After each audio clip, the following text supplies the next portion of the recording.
أشهد أن لا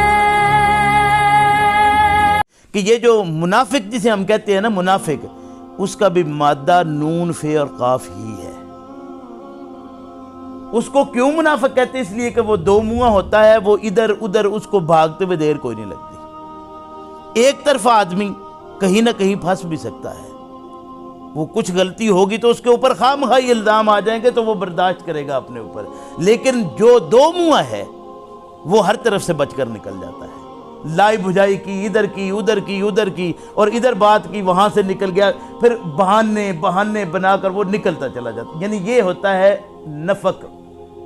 اسی سے انفاق ہے اور اسی سے منافق ہے۔ یہ انفاق کی بات ہے، یعنی اللہ کے راستے میں مال کو خرچ کرنا، اور خرچ بھی کیسے کرنا ہے؟ اپنے دل کی اچھا کے ساتھ، محبت کے ساتھ، اپنے دل کے لگن کے ساتھ خرچ کرنا ہے۔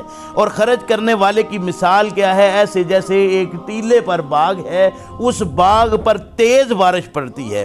اب وہ تیز بارش جو پڑتی ہے تو اس کو ماشاءاللہ اس کا پھل اللہ ارشاد فرماتے 2 گنا ہو جاتا ہے،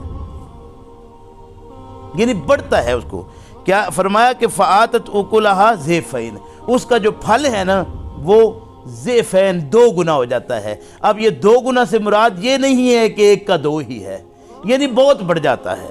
جتنا وہ انفاق بڑھتا ہے اتنا ہی اس کا پھل بڑھتا ہے۔ اب یہاں یہ بات بھی سمجھ لینی چاہیے کہ ایک آدمی جو 50,000 روپیہ ماہانہ کمانے والا ہے، اور اس کے مقابلے میں ایک آدمی جو 2 لاکھ روپیہ ماہانہ کمانے والا ہے، اب ظاہر ہے کہ جس کی آمد 2 لاکھ ہے وہ اس کے مطابق اس نے خرچ کرنا ہے، جس کی 50 ہے اس نے 50 کے مطابق خرچ کرنا ہے، اور جو 10-20 ہزار کمانے والا ہے وہ اس کے مطابق اپنے اخراجات کے بعد خرچ کرنے والا ہے۔ تو یہاں اللہ رب کریم کے ہاں یہ نہیں دیکھا جائے گا کہ ایک آدمی 2 لاکھ کمانے والا لاکھ خرچ کر دیتا ہے، اس کے مقابلے میں جو 50,000 کما رہا ہے وہ 5,000 خرچ کرتا ہے، تو اب وہ جو لاکھ خرچ کرنے والا ہے اس کی مقدار زیادہ ہونے کی وجہ سے اللہ کے ہاں وقت زیادہ ہوگی؟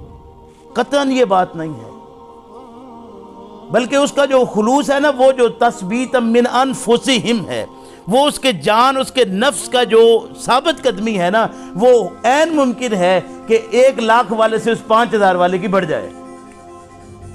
اور یہ جو مثال اصل میں دی گئی ہے، یہ نہ سمجھنا کہ دیکھیے پیغمبر اسلام صلی اللہ علیہ وسلم نے جب اعلان فرمایا تو لوگ مال لے کر آئے اور بیت المال میں مال جمع ہونا شروع ہوا۔ یہ وہی مال ہے جس کے اندر ابو بکر صدیق رضی اللہ عنہ نے اپنے گھر کا سارا سامان دے دیا۔ روایات میں آتا ہے کہ ایک آدمی اس مال میں دینے کے لیے 1 ٹوپا یا 1 سوا لے کر آیا، آدھا سوا لے کر آیا۔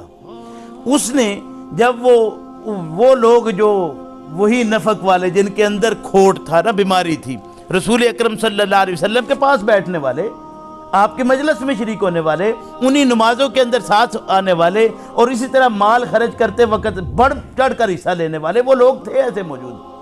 ان میں سے آپ صلی اللہ علیہ وسلم نے جب نظر اٹھائی تو دیکھا ایک آدمی کا چہرہ ذرا متغیر نظر آیا کہ یہ تبدیلی آ رہی ہے اس کے اندر۔ اس نے دیکھا کیا؟ دیکھا یہ کہ یہ اتنا بڑا ڈھیر پڑا ہوا ہے تو یہ لے کر کیا آیا ہے؟ یعنی اس کے اندر یہ بات آئی، کیوں؟ اندر کھوٹ تھا۔ اس نے دیکھا کہ بھئی پیغمبر اسلام صلی اللہ علیہ وسلم اللہ کے فرمان کے مطابق آپ ارشاد فرماتے ہیں، ظاہرہ زبان کھولتے ہیں تو وما ینطق عن الہویٰ، اس میں کوئی شک نہیں ہے۔ اللہ کی طرف سے پیغمبر صلی اللہ علیہ وسلم کو یہ بات پہنچا دی گئی کہ یہ آدمی جو ابھی مال لے کر آیا ہے، اس نے ایک یہودے کے ہاں پوری رات لگا کر جو اس کے ساتھ طے پایا تھا اس میں سے جو اس کو ملا ہے آدھا اپنے بچوں کے لیے چھوڑ کر آدھا اس مال کے لیے لے آیا ہے۔ اب وہ آدھا سوا ہے، لیکن اس کی قدر اور قیمت کیا ہے؟